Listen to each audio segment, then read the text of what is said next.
Hello everyone, welcome back. Well, now let's focus on the heart of country risk assessment, namely the balance of payments. The balance of payments, BOP, is a sort of radiography of a country's financial situation with regard to the global economic and financial system. Good numbers do not lie. I mean, if you know how to analyze a BOP, you get a fairly good picture of a country's financial strength and weaknesses.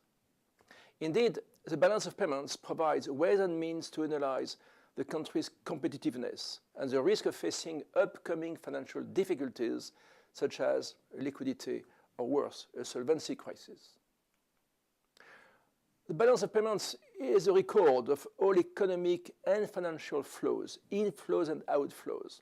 Flows are imports, exports, bond issue, debt repayments, FDI, foreign direct investment, portfolio investment, and the change in reserves of the central bank. Regarding residents, well, they're government, households, you and me, individuals, NGOs, and of course, private companies. Let's always keep in mind that flows in the BOP lead to changes in stocks, either in the reserve assets of the central bank or in the country's external debt liabilities. So a deficit will probably shrink the reserves and increase the debt, and the surplus will boost reserves and decrease debt liabilities. Now, the ways of financing a deficit are many. It can be bank loans, FDI, portfolio investment, or a reduction in reserves, or a phone call from the IMF for emergency financing, or also payment arrears. Not paying the country's creditors is also a financing item in the balance of payments.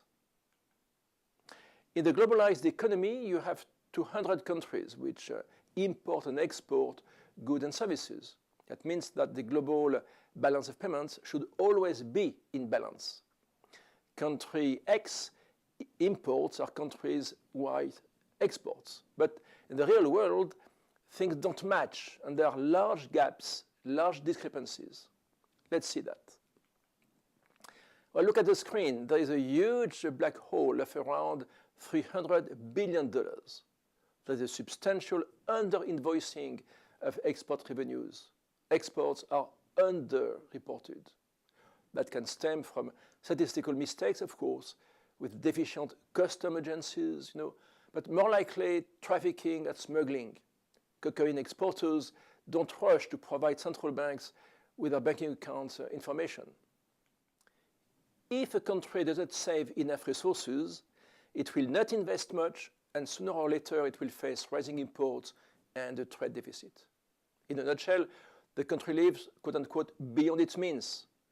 Think of France, think of the US, of course, or Tunisia. Look at current account balances between 1990 and 2016. A watershed in the late 1990s happened with the Asian crisis. Emerging market countries shifted their balance of payments from deficits to surplus. And in the meantime, developed countries, that is the US and Western Europe, started accumulating large deficits. In plain English, they lived beyond their means.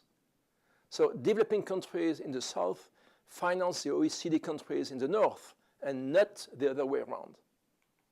Since the collapse of the Bretton Woods Agreement in 1971, the US deficits become larger and larger, and they get financed by the accumulation of dollar assets by those countries which export goods and merchandises to the US.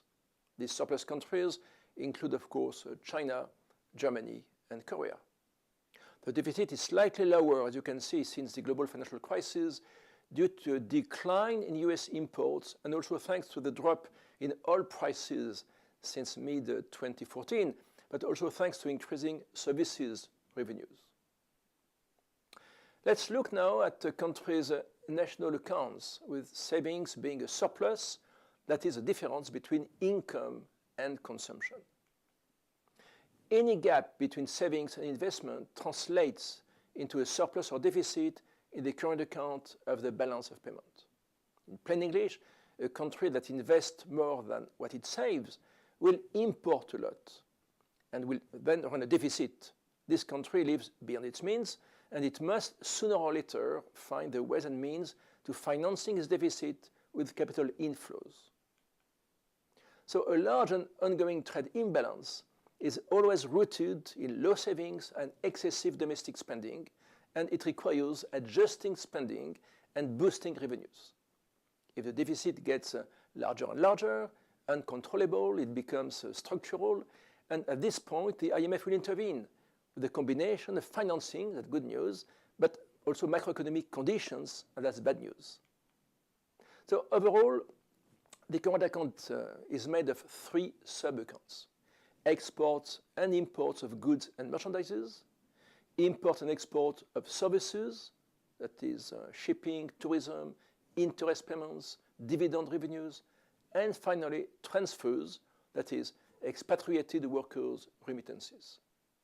Top-down moving the current account requires not to get lost, and one way not to get lost is to move from the less liquid items, i.e.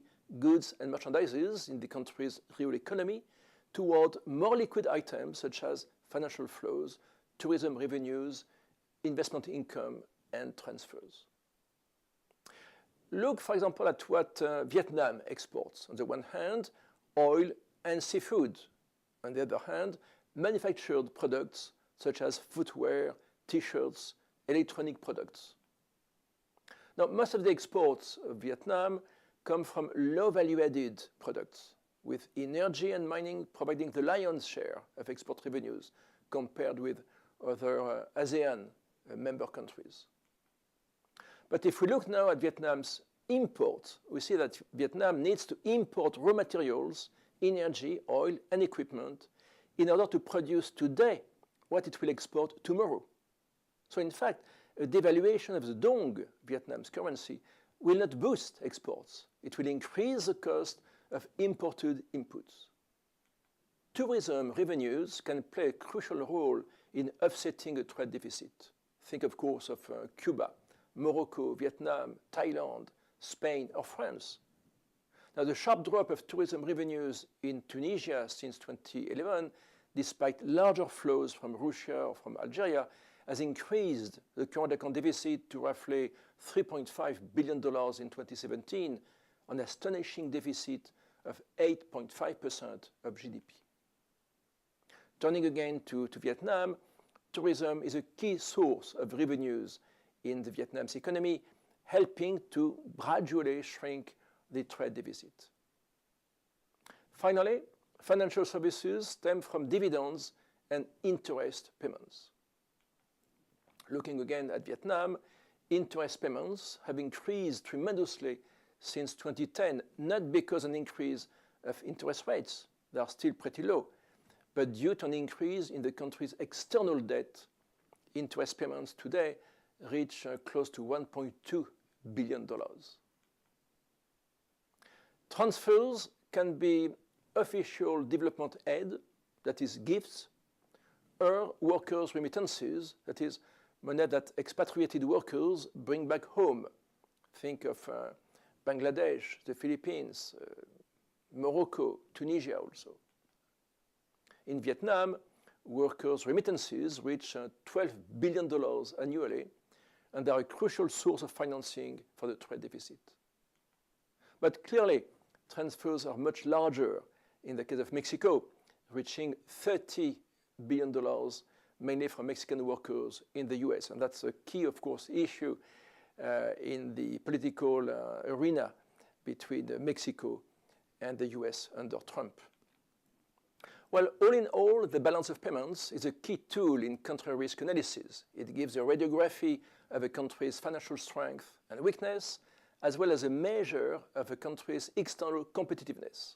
It also gives you a sort of early warning signal of a country's liquidity and solvency difficulties, which means of debt crisis. And the balance of payments will keep us busy in the next 3 sessions of the seminar. Thank you.